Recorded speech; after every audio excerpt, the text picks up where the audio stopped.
চোৱা আজি কুৱেশ্যন পেপাৰখন কি হয় এবাৰ চাই লোৱা তো প্ৰথমটো হৈছে ষ্টেটমেণ্ট ৱাইজত তোমালোকৰ মেট্ৰিকৰ পেপাৰবিলাক যেনেকুৱা আহিছে মই তেনেকৈ ষ্টেটমেণ্ট ৱাইজতে দিছোঁ কাৰণ তেতিয়া তোমালোকৰ বুজি পাবলৈ ইজি হ'ব যেতিয়া তোমালোকে স্কুলৰ এক্সামবিলাক দিবা স্কুলৰ কথা যদি আহি যায় তেতিয়াতো তোমাক খেলি মেলি লাগিব নাই বাৰু সেইকাৰণে মই ষ্টেটমেণ্ট ৱাইজত দিছোঁ ষ্টেটমেণ্ট ৱাইজত ক্লাছো কৰিছিলোঁ মই ইমান বেছি কৈ নাথাকোঁ মাত্ৰ কৈছোঁ যে ষ্টেটমেণ্ট ওৱানত এইটোৱে কৈছে the postmaster expected gratitude Lencho's second letter সেইটো লেটাৰ দেই LETERটো প্ৰিণ্টেড নহ'ল তাৰপিছত ইয়াত কৈছে অসমীয়াত কৈছে কি লেণ্ড শ্ব'ৰ যিখন চিঠি লিখিছিলে যে সেই চিঠিখনত পোষ্টমাষ্টাৰজনে কি আশা কৰিছিলে জানানে পইচাখিনি যেতিয়া দিছিলে যে সেই লেটাৰখন যেতিয়া লেণ্ড শ্ব'য়ে চাব লেণ্ড শ্ব'য়ে চালে মানে সেই লেটাৰখনত কি পাব গ্ৰেটিটিউড মানে প্ৰশংসা পাব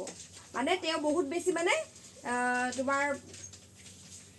ভাল পাইছোঁ বুলি মানে লেটাৰখনক যে বহুত বেছি কৃতজ্ঞতা গ্ৰেটিটিউড মানে কৃতজ্ঞতা জ্ঞাপন কৰিব মই যে পইচাই চইচাই পালোঁ আৰু লেটাৰখন তো সেই বুলি ভাবিছিলে নে নাই ভবা সেইটো কথা সুধিছে তাৰপিছত ষ্টেটমেণ্ট টুত কৈছে Lencho' had predicted for a rain সেইটোতো জানাই লেণ্ড শ্ব'য়ে বৰষুণৰ আশা কৰিছিল বুলি কৈছে তো সেইটোৱে তাৰপিছত ষ্টেটমেণ্ট 2 নম্বৰটোত আছে লেণ্ড শ্ব' আক্স চবেই চাই যোৱা যে এতিয়া কোনো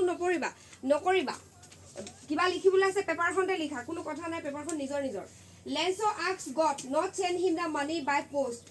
লেণ্ড শ্ব'য়ে কৈছিলে যে মোক পইচা আপুনি পোষ্টত নপঠাব ছেকেণ্ড ষ্টেটমেণ্টটো হৈছে after receiving the money land show' was very happy পইচা কেইটকা যেতিয়া পাইছিলে লেণ্ড শ্ব' বহুত সুখী হৈছিলে সেইকেইটা জানাই অকল অসমীয়াত কৈ দিছোঁ তাৰপিছত কৈছে 3 নম্বৰ statement Nelson Mandela learn that courage is not an absence of fear but triumph over it কৈছে কি নেলছন মেণ্ডেলাৰ মতে নেলছন মেণ্ডেলাই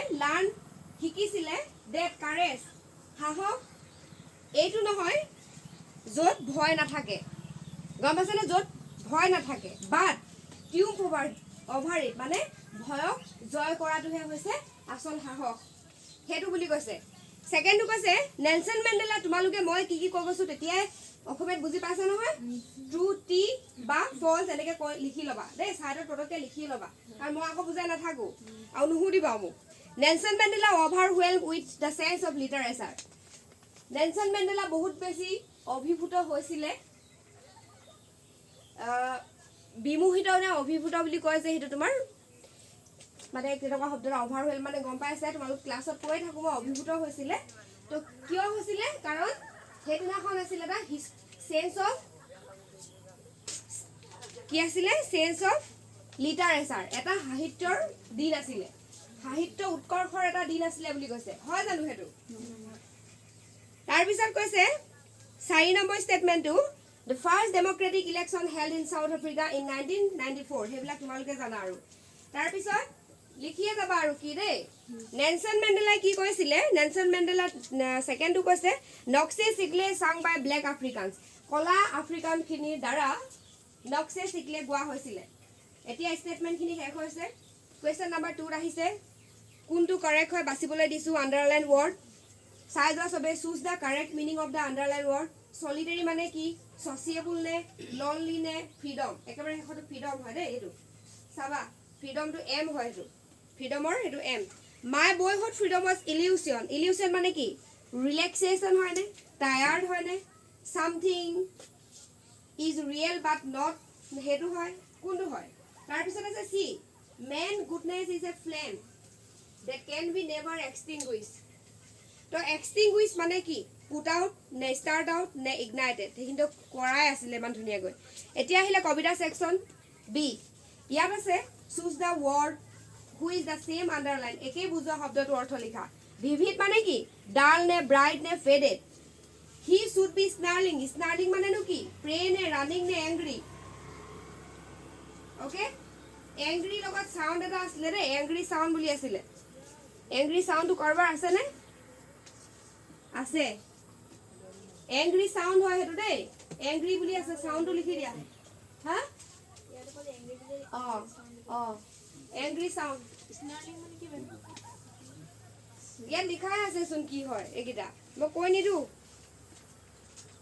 চিঞৰা গুজৰা আছিলে নাই তাৰপিছত আছে what is the meaning of quite race 1 নম্বৰৰ কাৰণে দিছোঁ সেইটো তাৰপিছত আছে কৈছে তোমালোকৰ পেপাৰখন কৈছে একেবাৰে ইজি পেপাৰ হয় Question number 4 হয় what should be the tiger doing if he in its natural habitat যদি টাইগাৰটো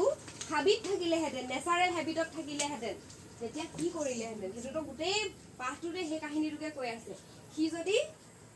হাবিত থাকিলেহেঁতেন কি কৰিলেহেঁতেন হয়নে নহয় তাৰপিছত question number 5 what did Lencho write in his second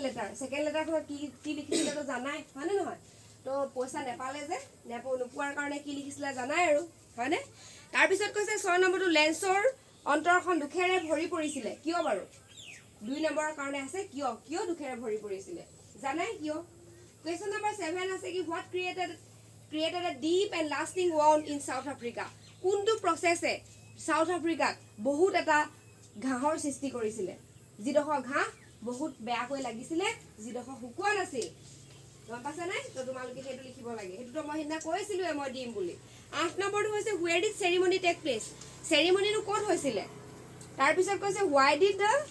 day was very special বা important কিয় ইমান ইম্পৰ্টেন্ট আছিলে সেই দিনটো সেইটো জানা তোমালোকে question number 9 টো চাই যোৱা question number 9 টো কৈছে what ideal does Mandela set out for the future of South Africa South Africa কেনেকুৱা কি গল কি ফিউচাৰ কেনেকুৱা ধৰণৰ ফিউচাৰ প্ৰতিষ্ঠা কেনেকুৱা মানে আদৰ্শৰ এটা কেনেকুৱা আদৰ্শৰ এটা ভৱিষ্যত গঢ়িম বুলি ভাবিছিলে আৰু কেনেকৈ গঢ়িছিলে তো সেইটো মই হিনাখন কৰি দিছিলোঁ what was the irony situation সেইদিনাখনতো কৈছিলোঁৱে দুখ লগা চিটুৱেশ্যনটো কি আছিলে গিভ এ ব্ৰিফ ডেছক্ৰিপশ্যন লেন্সৰ হাউচ লেন্সৰ ঘৰটোৰ এটা সৰু সুৰা টোকা লিখা এতিয়া কোৱা সঁচা মিছা থাবো মেক্কিয়ে চন শপত গ্ৰহণ কৰিছিলে প্ৰথম ডেপুটি প্ৰেছিডেণ্ট হিচাপে ছেকেণ্ডটো হৈছে চাপাৰটো এটা হৈছে ডিনাৰ লেন্সৰ কোনে বনাই আছিলে চাপাৰটো লেন্সৰ মানুহজনীয়ে সেইটো এটা ডিনাৰ হয় মেণ্ডেলাৰ কাউণ্ট্ৰিখন গ্ৰেটেষ্ট ৱেল্থ জেমছ আৰু মিনাৰেল মেণ্ডেলাৰ কাউণ্ট্ৰিৰ আটাইতকৈ গ্ৰেটেষ্ট ৱেল্থ বিলাক সম্পদটো হৈছে জেমছ আৰু মিনাৰেলছ তাৰপিছত কৈছে ডাউনপ'ৰ মানে হৈছে হেভি ৱাইন ডাঙৰ বতাহ তাৰপিছত ভইচেছ হৈ গ'ল তাৰপিছত গ্ৰামাৰ ছেকশ্যন আহিলে এতিয়া কৰা তো গোটেই টেক্সট বুকখিনিয়ে বুজাই দিলোঁ এতিয়া কৰি থাকা